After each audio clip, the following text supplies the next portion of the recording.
Las Naciones Unidas, la ONU, es el templo de la diplomacia.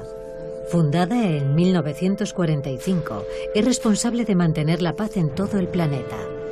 Declara que la ética y la transparencia son sus principios básicos. Sin embargo, esta antigua y noble institución atraviesa actualmente un momento de gran agitación.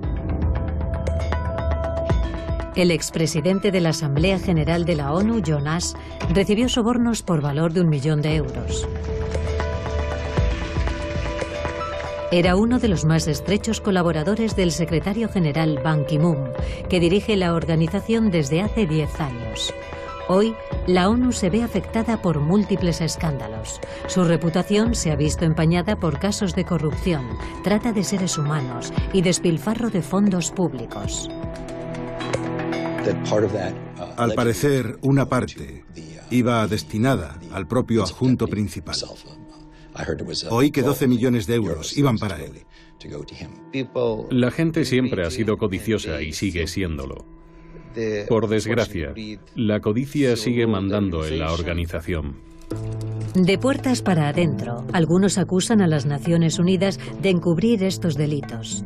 Una persona anónima del personal ejecutivo de la ONU ha llegado a crear un personaje virtual para denunciar el código de silencio que impera bajo el mandato del secretario general. Ban Ki-moon often speaks of zero tolerance, meaning he's got zero tolerance for anyone trying to tarnish the image that he wanted to create. ¿La corrupción invade la ONU? ¿No es capaz el guardián del mundo ni de poner orden en su propia casa? ¿Acaso tiene intención de hacerlo?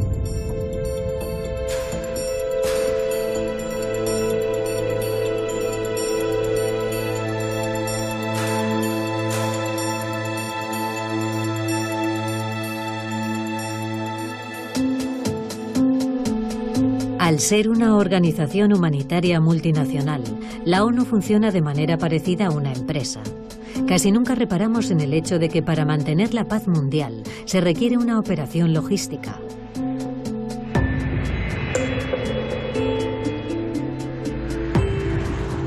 Visitamos el sur del Líbano, una región controlada por la organización terrorista chií Hezbollah. Creada hace unos 30 años, Hezbollah opuso resistencia a Israel lanzando misiles regularmente contra su territorio. El ejército israelí llevó a cabo repetidos ataques contra el sur del Líbano. Desde 1978, la Fuerza Provisional de las Naciones Unidas en el Líbano, UNIFIL, intenta restablecer la autoridad del Estado libanés en esta devastada región.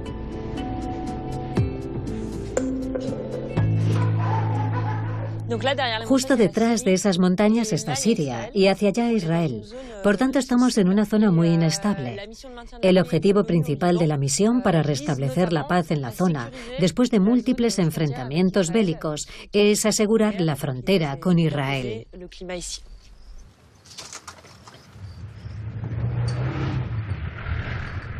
El personal de la UNIFIL lo forman 10.000 militares.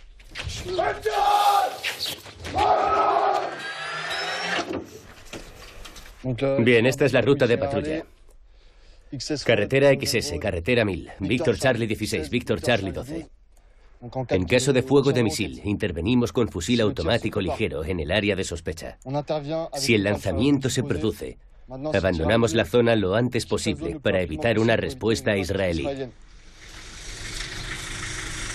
La UNIFIL no es simplemente una fuerza militar armada y preparada para entrar en combate. Es también una operación logística descomunal.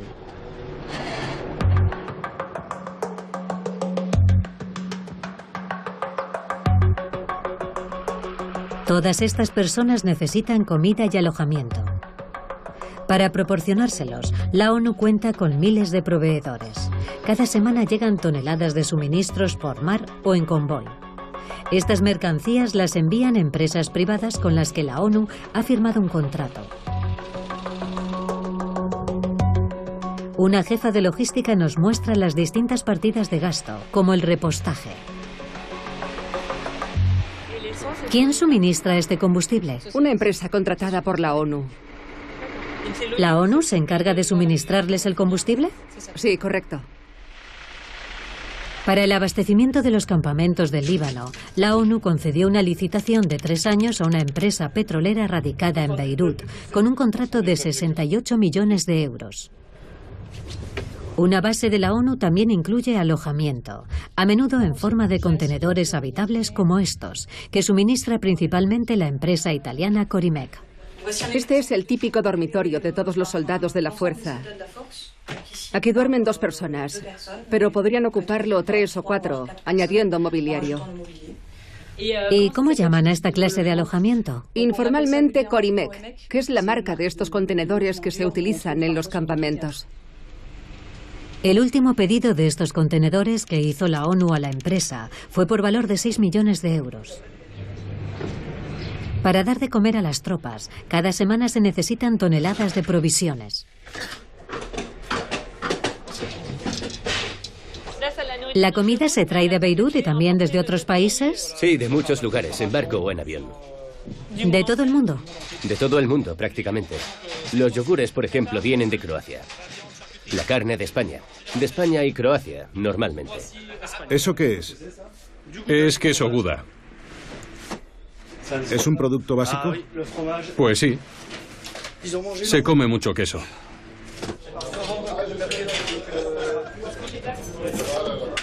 La comida la suministra una empresa con sede en Kuwait, que tiene una licitación de 3 años por valor de 53 millones de euros. Para afrontar el gasto de alimentación, transporte, materiales y personal, la Fuerza Provisional de las Naciones Unidas en el Líbano cuenta con un presupuesto de 448 millones de euros al año. La ONU tiene 16 misiones como esta repartidas por el mundo, con presupuestos colosales. En Kosovo, por ejemplo, las Naciones Unidas gastan 35 millones de euros al año.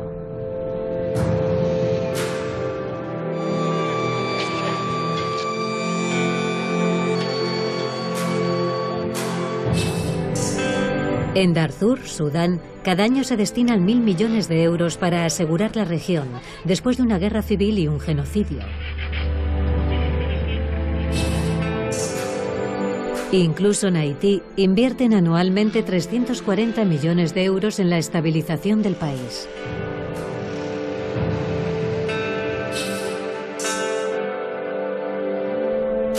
La ONU reserva un presupuesto anual de 7.000 millones de euros solamente a misiones de mantenimiento de paz que financian sus Estados miembros y, por tanto, los contribuyentes del mundo entero.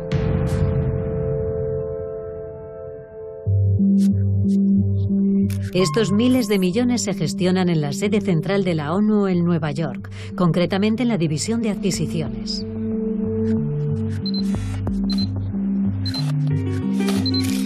Aquí se firman contratos con más de 20.000 proveedores. Su director, ucraniano, casi nunca accede a que lo entrevisten. Solo nos ha dado 15 minutos. Según él, el dinero público está bien gestionado.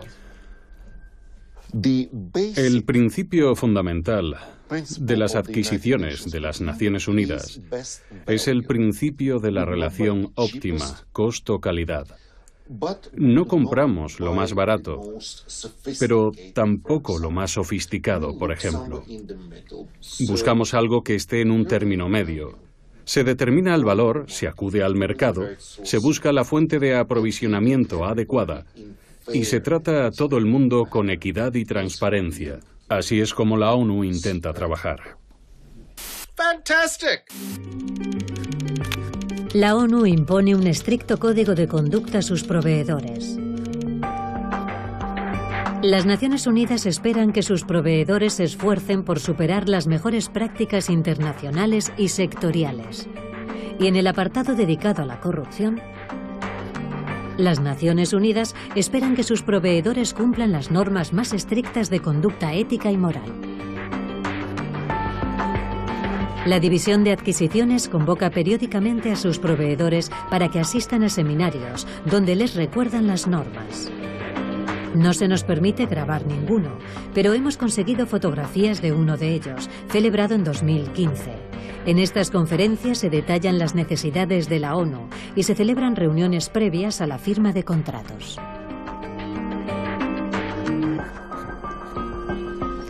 En un centro cultural de Nueva York se está celebrando uno de estos seminarios. Al final de la jornada, acudimos a la salida para encontrarnos con los proveedores. Hola, ¿qué tal? Este ejecutivo representa a la empresa agroalimentaria de Bélgica. Sí, hoy era el primer día. El seminario dura 2 días. Ha habido varias conferencias y reuniones con los jefes de adquisiciones de las Naciones Unidas para los distintos servicios. No es fácil la provisión de estos servicios. Las Naciones Unidas les han advertido que deben ser impecables. ¿Usted podría invitar a alguien de la ONU a comer para profundizar sobre algún tema? No. Nos han dado a entender que eso está prohibido. No te dicen expresamente que esté prohibido, pero se sobreentiende. Bromean diciendo que no tienen tiempo de quedar a comer con miles de proveedores. Pero yo creo que, como en cualquier licitación pública, ese tipo de procedimiento está prohibido. Entiendo, está muy... Sí, muy reglamentado, es muy estricto. Advierten a los proveedores que está absolutamente prohibido saltarse las normas, de manera que si lo hacen, pasarán a engrosar una lista negra de la ONU que prohíbe a la organización volver a firmar contratos con ellos. La ONU presume de gastar todos estos miles de millones con rigor y transparencia. Era de esperar, dado que funciona con dinero público. ¿Pero es siempre tan comedida con las empresas cuyos servicios contrata?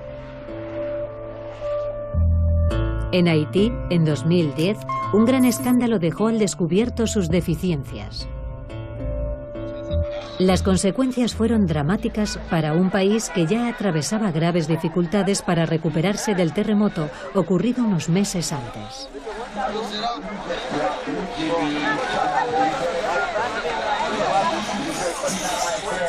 La ONU envió entonces una fuerza de 13.000 efectivos como parte de la MINUSTAH, Misión de Estabilización de las Naciones Unidas en Haití. Para gestionar las aguas residuales de sus campamentos, contrataron los servicios de una empresa local llamada Sanco.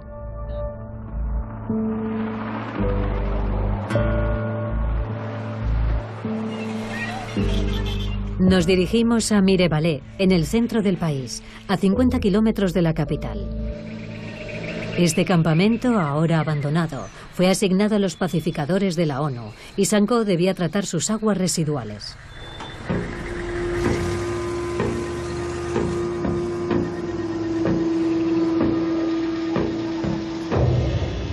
Pero para ahorrar dinero, en lugar de descontaminar y purificar esas aguas residuales en una planta de tratamiento, la empresa haitiana las vertía directamente en el terreno. Después simplemente rociaban desinfectante por encima.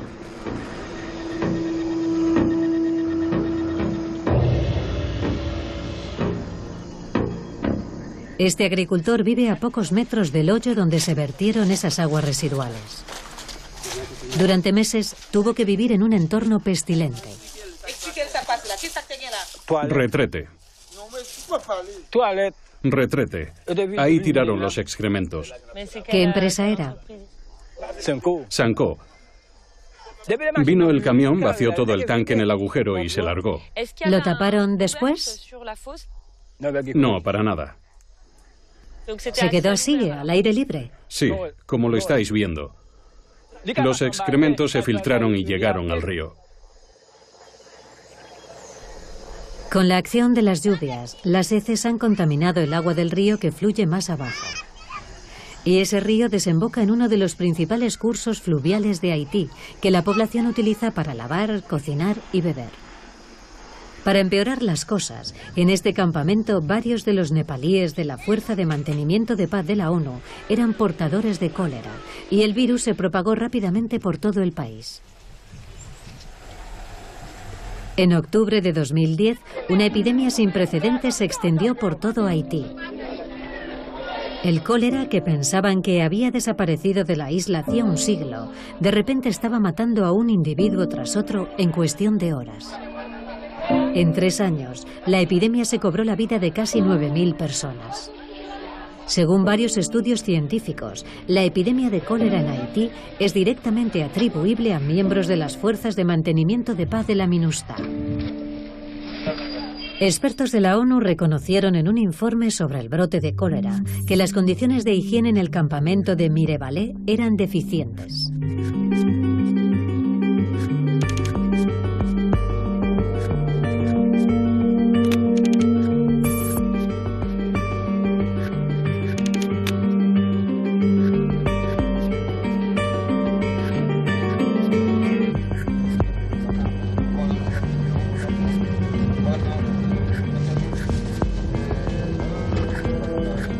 Hoy, las miles de familias destruidas por el cólera todavía sufren los efectos de la epidemia. Es el caso de Seid, de 51 años, y de su hija Clermita, de 8. Bonjour. Hola. Bonsoir. Buenas noches. ¿Puedo ¿Puedo sentarme aquí? Muy bien. Los miembros de mi familia que cayeron enfermos de cólera no podían caminar. Había que transportarlos. No se sostenían de pie. Tenían vómitos y diarrea. Ya no reconocían a nadie. Perdieron toda su capacidad mental, todos los sentidos. ¿Usted ha perdido a alguien? Mi madre murió de cólera. La llevamos al hospital. Aquí las carreteras están muy mal. Yo la llevé cargada a la espalda. Cuando llegamos al hospital, había muerto. En 1 hora. La muerte de mi madre fue muy dolorosa para mí. Estoy enfadado. Mi hija está enferma y eso me pone muy furioso. Clermita sobrevivió al cólera, pero tendrá secuelas de por vida. ¿Qué espera de la ONU? Presenté una denuncia contra ellos en nombre de mi hija. Es una víctima. Espero que nos den una indemnización. Un abogado me ayudó a escribir una carta a Ban Ki-moon, pero no hemos tenido respuesta. Como este padre, hay 2.000 haitianos que llevan esperando varios meses una respuesta de Ban Ki-moon, el secretario general de la ONU. Tras el escándalo del cólera, ¿ha sancionado la ONU a Sanko? Nos pusimos en contacto con la empresa haitiana, pero no hablan con los medios de comunicación. Así que intentamos hacerlo con el conductor usando una cámara oculta. ¿Puedo subir? Nuestra traductora trata de convencer a alguno de que hable con nosotros. Hola.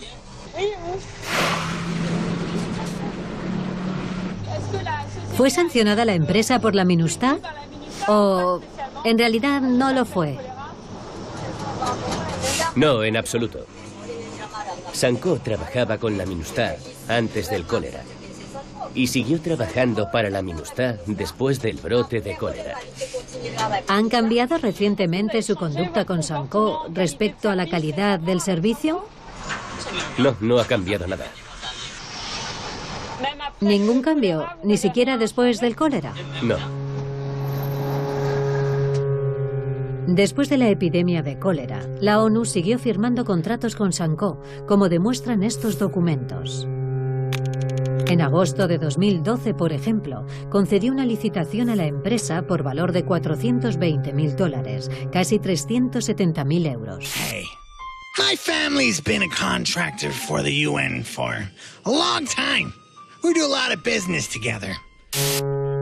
De 2010 a 2014, la ONU concedió nuevas licitaciones a Sanko por valor de casi 1 millón de euros.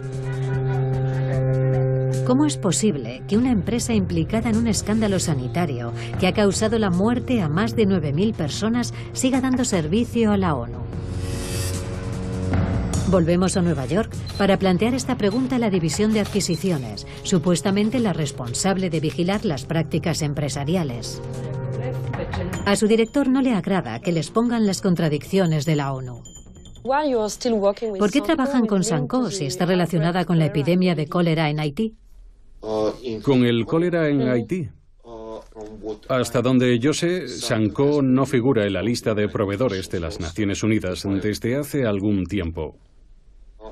Hay contratos firmados en 2012, 2013, 2014. En las Naciones Unidas hay adquisiciones globales y adquisiciones locales. En este caso, además, estaba la gerencia de la MINUSTAH. El contrato con Sanco se firmó localmente. Era un contrato local. En el momento en que me comunicaron tales deficiencias en el desempeño de su labor, encargamos una auditoría y la empresa fue descalificada por la oficina de Nueva York. Pero, como se pueden imaginar, tenemos varias decenas de miles de jefes de adjudicaciones en la ONU y miles de contratistas locales. Desde la distancia no puedo saber lo que está pasando en Haití, en Costa de Marfil o en otra parte, a menos que la misión en Haití o donde sea me informe del asunto. ¿Y no le informaron? Pues no lo sé. Era un contrato local. Queda claro que la Oficina Central de la ONU en Nueva York desconoce lo que hace la ONU en el mundo. So maybe the procurement division needs to spend a couple of bucks on a dictionary. Most thrift shops will sell you a dictionary for $2. Just make sure you get one that includes the word accountability. El rasgo distintivo de las Naciones Unidas es que no está obligada a rendir cuentas ante nadie. Tiene el privilegio de la inmunidad. Por graves que sean sus deficiencias e incumplimientos, en principio la ONU no puede ser declarada culpable por un tribunal nacional. Pero unos pocos abogados han impugnado esa inmunidad. Son letrados estadounidenses y haitianos y representan a 5.000 víctimas del cólera. En 2013 presentaron una denuncia ante tribunales estadounidenses. Hoy van a asistir a la vista. No pueden alegar que ellos no trajeron el cólera a Haití y que no tienen la obligación jurídica de indemnizar a las víctimas. Solo tienen el argumento de la inmunidad, y si esa inmunidad desaparece, volverán a salvar vidas otra vez. El levantamiento de la inmunidad es la única forma de lograr que se indemnice a las víctimas. Como abogado, ¿es más difícil lidiar con las Naciones Unidas que con una empresa privada? Sí, mucho más difícil. Y es irónico porque, en principio, la ONU es una organización que fue creada para promover los derechos humanos. Pero en Haití, 9.000 personas murieron y los derechos humanos se dejaron de lado. Por eso es posible que por primera vez la inmunidad se suprima.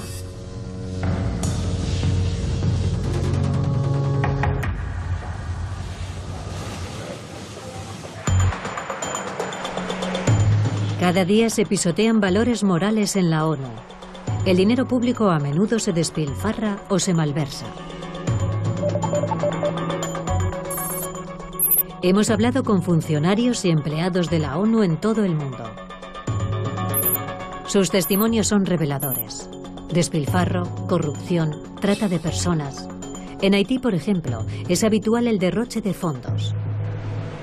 Tammy, una policía estadounidense, fue testigo de ello en 2012. Entonces trabajaba para una subcontratista, formando a agentes de policía haitianos bajo el mandato de la ONU. Aunque trabajar en el área de la ayuda humanitaria le hacía ilusión, no tardó en desengañarse. Hoy vive en su ciudad natal de San Luis, el Missouri. ¿Te encargabas de formar a policías haitianos?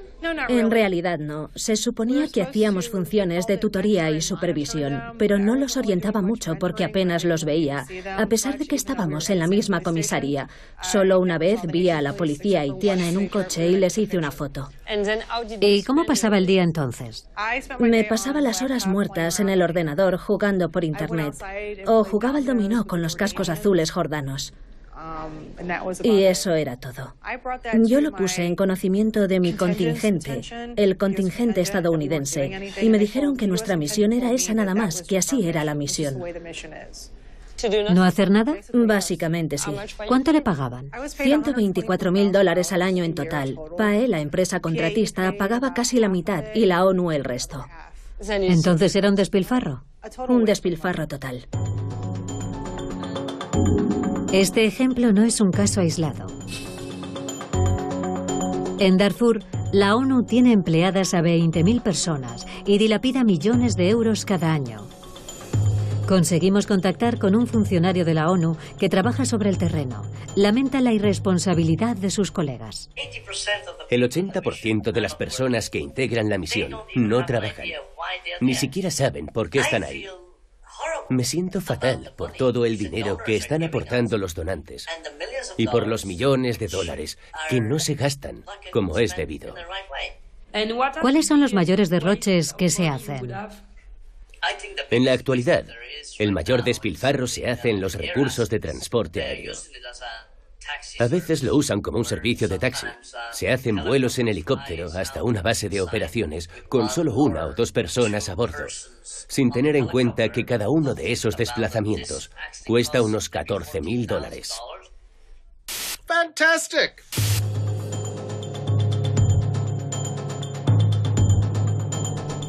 Bastante más grave es el hecho de que en ciertas misiones de la ONU ha habido casos de tráfico ilegal. En Liberia, por ejemplo, pacificadores de la ONU han revendido artículos robados en el mercado negro. Es lo que nos revela una exfuncionaria de la ONU, que ahora es corresponsal de prensa en la sede central de la organización.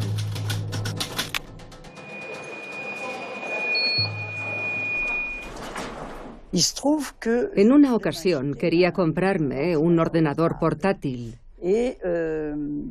Y alguien me dijo, oye, la policía nigeriana ya ha vuelto de vacaciones y sé de alguien que puede venderte uno. ¿Policías o cascos azules? Los policías con bandera de la ONU son cascos azules. Así que fui a la Comisaría Internacional de Policía y me quedé perpleja. Había teléfonos móviles, ordenadores, había de todo y podías elegir lo que quisieras. ¿Era habitual que los cascos azules hicieran negocios ilegales? Sí, claro que sí, sin duda. El tráfico ilegal es todavía más indignante si tenemos en cuenta que a veces deja a la población local sin artículos básicos.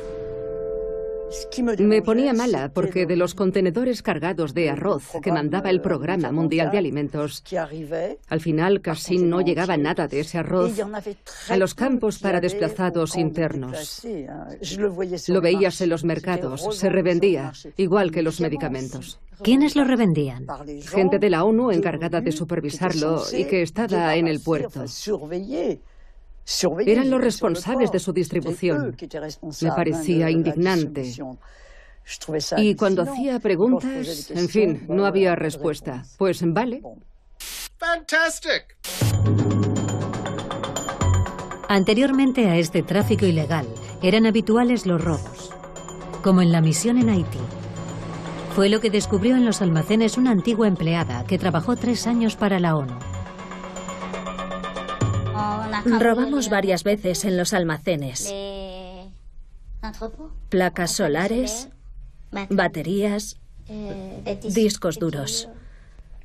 ¿A pesar de las cámaras y los guardias de seguridad? Sí, a pesar de eso. ¿No se descubrió quién lo hacía? No. ¿No se sancionó a nadie? No. Según ella, a los empleados de la ONU involucrados en estos robos les pagaron por su silencio. Alguien me dijo, el dinero que vamos a ingresarte en tu cuenta lo retiras y lo colocas aparte para pagar las tasas universitarias de tu hijo. Luego llegará tu sobre. Tú cooperas. ¿Era corrupción? Por supuesto que era corrupción, pero yo misma, como buena cristiana, le dije, mira, estoy ciega, estoy muda y no pienso escuchar más. Así que confiaron en mí. Hablaban de todo delante de mí. En Haití, algunos funcionarios de la ONU encargados del personal han llegado a pedir dinero a los solicitantes de empleo.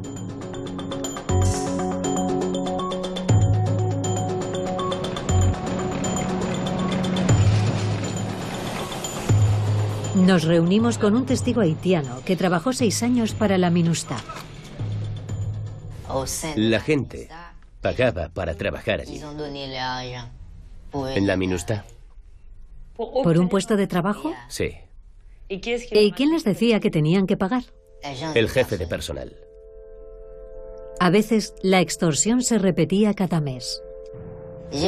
Tengo un amigo al que le exigían que pagara un dinero cada vez que cobraba su sueldo. ¿Devolvía una parte de su salario? Sí. ¿A quién? A su supervisor. Él no lo aceptó. Así que tuvo que irse. ¿Lo despidieron? Sí. ¿Y esta práctica nunca se ha criticado? No. ¿Cómo puede ser? Aquí no hay trabajo. Este país está paralizado. No tienen más remedio. ¿Acaso estos casos de extorsión, corrupción y despilfarro generalizado pueden ser ignorados por quienes están a cargo de la ONU?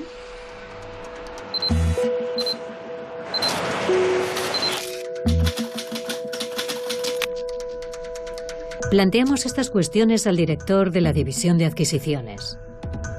Pero al parecer es un asunto muy delicado. ¿Están ustedes seguros al 100%? No. El área de las adquisiciones siempre será un área de riesgo. Las adquisiciones siempre requieren atención. Las tentaciones son muchas y hay que esforzarse.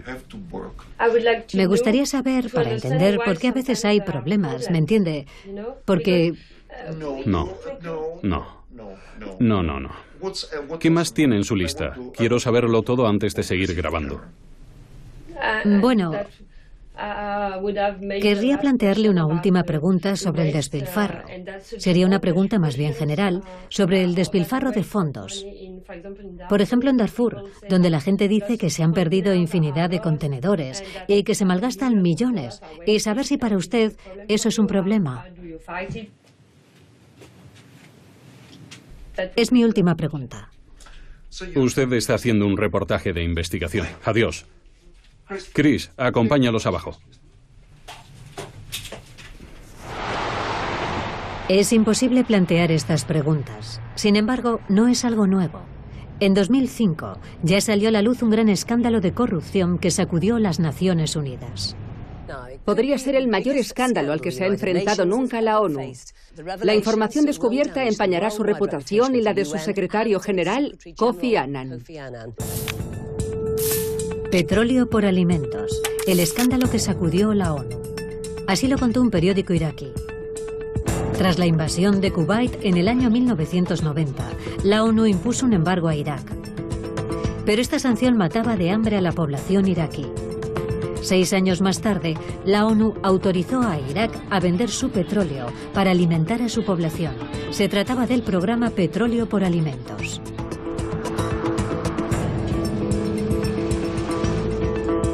Sin embargo, con la ayuda de algunos ejecutivos de la ONU, familiares de Saddam Hussein malversaron muchos miles de millones de euros.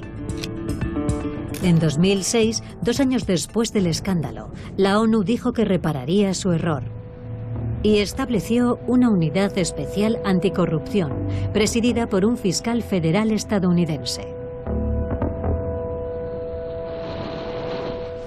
Hola. Hola, encantado. Igualmente. Pase. Bien. Bob Appleton tiene la ventaja de no formar parte de la élite de la ONU. No esperaba encontrarme con lo que me encontré. Al final, como resultado de nuestra investigación, 47 empresas fueron excluidas. Por ejemplo, descubrimos que 2 jefes de adquisiciones estaban siendo sobornados por vendedores. Y eran 2 de los 3 jefes más veteranos. ¿2 jefes de cuántos, dice? 2 de 3. Eso significa que solo uno hacía lo correcto. Sí, claro, es una pasada. Ahí está el problema. Estos jefes de adquisiciones favorecieron a ciertas empresas a cambio de sobornos. Les facilitaban información y les decían cuándo iba a salir un nuevo contrato. Es decir, que se reunirían con las empresas en secreto para pasarles esa información y... Desde luego, no era algo evidente. No usaban sus cuentas de correo electrónico. Eran muy listos para eso. Las reuniones las tenían en habitaciones de hotel. Tomaban las grandes decisiones en hoteles. Pero se cometieron errores. En total, Bob Appleton descubrió alrededor de 20 casos de corrupción a gran escala. Un alto funcionario de la ONU incluso fue a prisión. Sin embargo, hoy día la organización parece seguir afectada en los máximos niveles. Prueba de ello es el último escándalo. En 2013, el caribeño Jonas fue nombrado presidente de la Asamblea General, uno de los puestos más importantes de la ONU. En octubre de 2015 fue detenido en Nueva York, acusado de haber recibido sobornos de un empresario chino por valor de más de 1 millón de euros. And that is disgraceful. En aquel momento el tribunal estadounidense abrió una investigación. Este fiscal general subraya el alcance de la corrupción. Sospechamos que un grupo de individuos habría sobornado a la ONU para promover sus proyectos empresariales, incluida la construcción de un centro de conferencias en Macao, y que otros habrían intentado promover intereses chinos en Antigua. Jonas llegó al extremo de invitar a quienes le sobornaban a la sede central de la ONU en Nueva York para promover sus intereses. Por ejemplo, Seri Yan, presidenta de una fundación para el desarrollo sostenible, fue recibida en la sede de la ONU con los brazos abiertos y organizó foros y galas.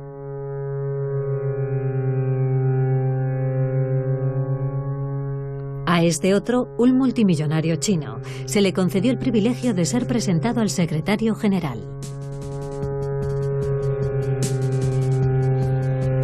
¿Era consciente Ban Ki-moon de la corrupción de uno de sus colaboradores más allegados?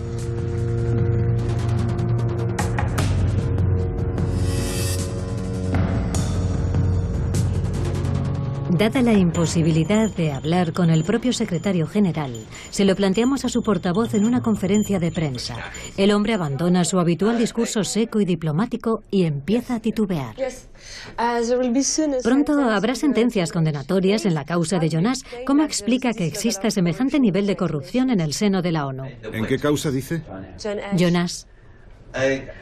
Estamos estudiando qué tipo de repercusiones puede haber tenido en el sistema en cuanto a... Los diversos grupos implicados están siendo objeto de una auditoría y confiamos en que se haga con premura para saber exactamente hasta qué punto esos grupos, incluida la Fundación Subka, han participado en las operaciones de las Naciones Unidas. Esta auditoría concluyó en el mes de marzo de 2016, con un comedido reconocimiento de que hacía falta mayor transparencia en la ONU.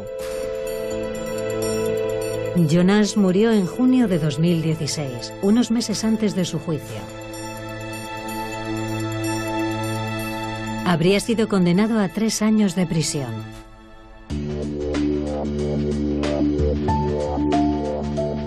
Algunos de estos altos cargos corruptos han sido defendidos por un hombre que, unos cuantos edificios más allá, ha decidido especializarse en funcionarios de la ONU de dudosa reputación.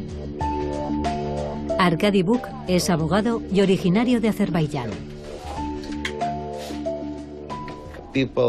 La gente siempre ha sido codiciosa y sigue siéndolo. Por desgracia, la codicia sigue mandando en la organización. Hasta donde yo sé, el número de detenciones al año es más o menos el mismo. No es que sean tantos, pero aparentemente, el número de casos de corrupción y transacciones en beneficio propio, o de malversación e incumplimiento de obligaciones fiduciarias, se mantiene en el mismo nivel. En su opinión, ¿por qué está tan extendida la corrupción en la ONU? Bueno, aquí lo principal es que ese dinero pertenece a las Naciones Unidas. Pertenece a todo el mundo. Y cuando el dinero es de todos, no es de nadie. Y eso es lo que genera la situación, la oportunidad de robar. Y así seguirá. Es posible que dentro de unos siglos la situación haya cambiado, pero yo tengo el trabajo asegurado para el resto de mi vida, sin duda.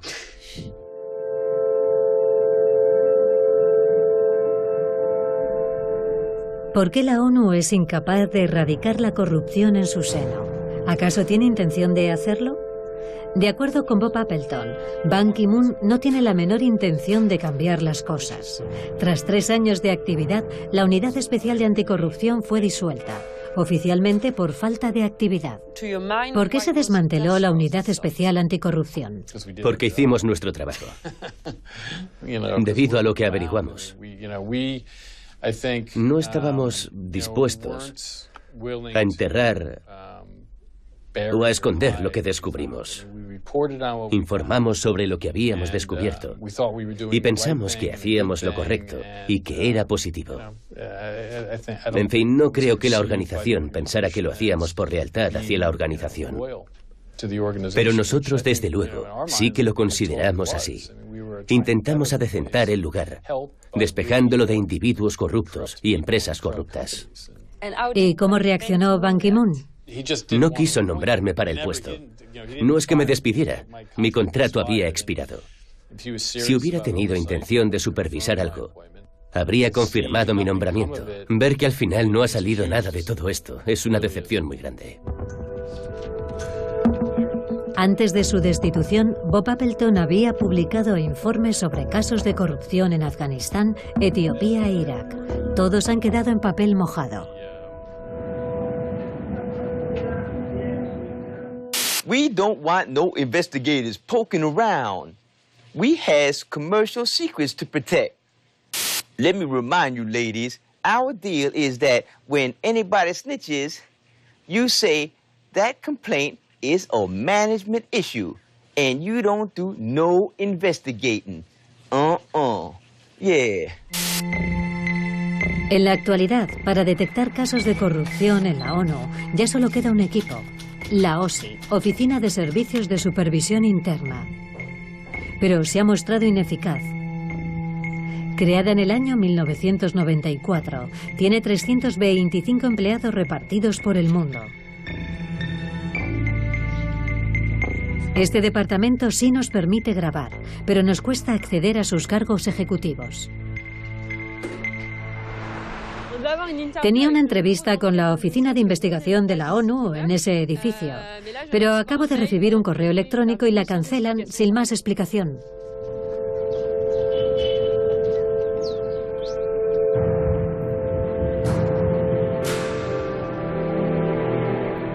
En París, un investigador de la ONU que acaba de abandonar la oficina accede a quedar con nosotros.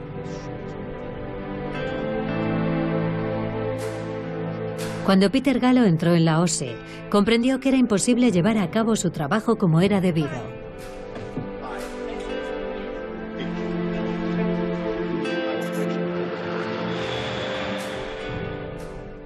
Le diré cómo pretendía la OSI que realizara una investigación. La persona encargada de la investigación debía escribir todas las preguntas de antemano y después citar al testigo, hacerle todas esas preguntas y anotar las respuestas. Así es muy difícil elaborar un informe. No permite que la persona hable con libertad. Y lo que es todavía peor, ¿qué hacer cuando surge una situación que a veces sucede, en la que se te ofrece una información sobre la que quieres indagar, pero no puedes, porque no está prevista? Pero si solo puede hacer preguntas aprobadas de antemano, ¿no es una investigación? Ese era mi argumento. Todo era un puro trámite. Y eso es parte del problema. La ONU cree que todo puede reducirse a un proceso. ¿Diría entonces que la Oficina de Servicios de Supervisión Interna solo existe para dar la impresión de que la ONU investiga y simular que está tomando medidas contra la corrupción? Digamos que el empeño o el entusiasmo que ponen en hacer las cosas de manera tan ineficaz, en maximizar los trámites burocráticos y su reticencia a destapar irregularidades, suscita algunas dudas. ¿Es eficaz en la práctica? No. ¿Hacen algo para abordar la corrupción? No creo que hagan nada. La burocracia es un obstáculo para los investigadores. Los casos quedan relegados. Cada año, la Oficina de Servicios de Supervisión Interna identifica por término medio 3 casos de corrupción en todo el mundo. You say OIOS is conducting the investigation? Nobody thinks it's an investigation. They think it's the biggest stitch-up since Kim Kardashian tore her knickers. Los más escépticos dentro de la ONU, quienes denuncian las irregularidades, suelen ser castigados. Fuimos a Washington para encontrarnos con un hombre que nos cuenta su experiencia. El estadounidense James Wasserstrom trabajó durante 28 años para Naciones Unidas. En 2007, mientras estaba en Kosovo, descubrió una amplia red de sobornos durante una licitación. Me enteré de que un soborno se haría efectivo si uno de los candidatos ganaba el proyecto. Era un 10% de 350 millones de euros. ¿Quién se beneficiaba de esos sobornos? Según los rumores y comentarios que me llegaban, iban dirigidos al entorno del ministro de Energía y Minas de aquel momento. Y una parte de esa cantidad, al parecer, iba destinada al adjunto principal. Oí que 12 millones de euros eran para él. Eso me dejó muy preocupado. Naturalmente, estas personas controlaban la misión, lo que incluía hacer cumplir la ley. Por tanto, para mí no cabía la posibilidad de acudir a las autoridades encargadas de hacer cumplir la ley en Kosovo, porque eran precisamente los organismos que estas personas controlaban. Por eso James denuncia la corrupción ante la sede central de Nueva York. Su vida a partir de entonces se volvería un infierno. Unas semanas más tarde, cuando se disponía a marcharse de Kosovo para ver a su familia en Grecia, fue detenido en el aeropuerto por efectivos de la ONU. Tenemos una orden de búsqueda. Yo les dije, eso no es posible, tengo inmunidad. Esto tiene que hacerse por los canales adecuados. Me dijeron que ya lo habían previsto todo. Era mentira. Me pusieron escolta policial y me obligaron a regresar a la ciudad con un agente sentado a mi lado en mi coche y un vehículo policial detrás de mí. Al llegar al centro de la ciudad me hicieron parar y allí pusieron todas las luces para dar un espectáculo público y hacer que me sintiera aún más expuesto y humillado. Luego fueron a mi apartamento y lo registraron de arriba a abajo. ¿Sintió que lo trataban como a un delincuente? Sí, así me trataron. Here is the news. Whistleblower protection in the UN has been officially confirmed to be a joke. En todas las oficinas locales de la ONU en Kosovo cuelgan carteles con su fotografía. Tiene prohibida la entrada en cualquier sede oficial. Su despacho ha sido precintado. No imaginé esto ni en mis peores sueños. Era muy improbable, dada mi trayectoria de 28 años en la organización, sobre todo trabajando en un área tan delicada. Nunca había pasado algo así, ni siquiera a personas que eran claramente culpables de delitos. No estuvieron dispuestos a ver las pruebas que aporté, porque ya me habían prejuzgado. No me querían allí, querían que me fuera. Me estaba entrometiendo en sus relaciones, sus planes. Me querían fuera de allí y pensaban utilizar cualquier pretexto para hacerlo. James no solo fue destituido por la ONU, sino que además fue declarado persona non grata en todas las organizaciones internacionales.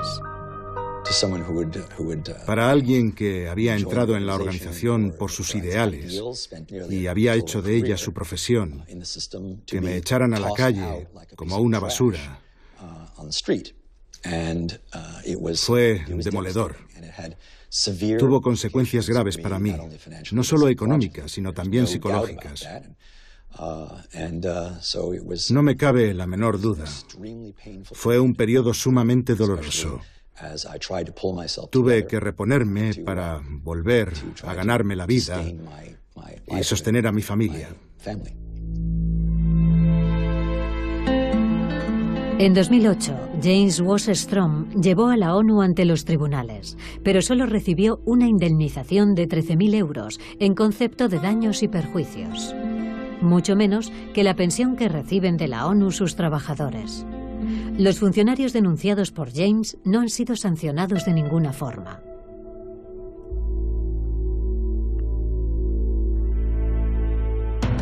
Hoy, el código de silencio, la impunidad, parecen seguir campando a sus anchas en la ONU, incluso en los casos más graves de abusos. Tammy Fisher también denunció irregularidades y también fue objeto de represalias. En su caso no fue un asunto de dinero. Ella denunció abusos sexuales. En 2012, en Haití, dedicó su tiempo libre a ayudar a la población, especialmente a mujeres embarazadas.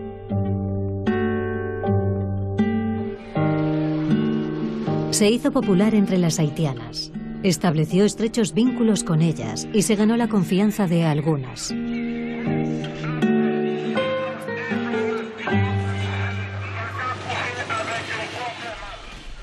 Empezaron a contarme que el jefe de mi equipo y otros 2 hombres africanos con los que yo trabajaba estaban explotando sexualmente a mujeres del campo.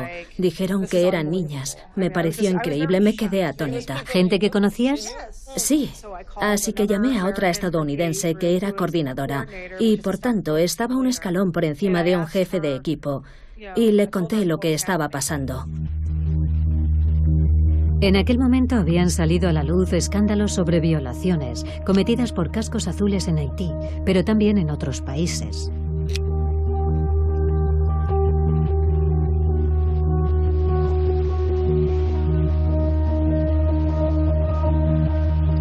En el campo en el que Tammy estaba trabajando, había carteles que avisaban a la gente de que denunciara las agresiones sexuales. Unas instrucciones oficialmente ignoradas por el contratista estadounidense para el que ella trabajaba.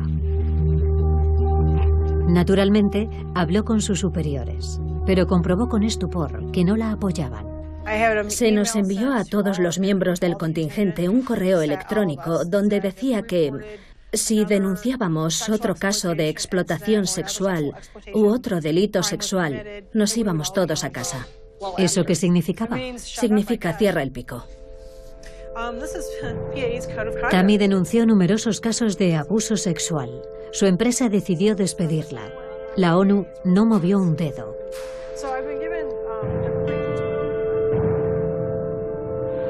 En un decenio aproximadamente, la ONU ha reconocido oficialmente 700 casos de abusos sexuales en los que había participado su personal. Pero ¿cuántos más habrá encubierto la organización? Despilfarro, corrupción, violación. ¿Por qué el organismo mundial encargado de hacer cumplir la ley hace tan poco por investigar los delitos cometidos en su seno? En 2017, un nuevo secretario general tomará posesión del cargo. ¿Ban Ki-moon limpiará finalmente la ONU? Tune in next week. We'll have another lecture on ethics.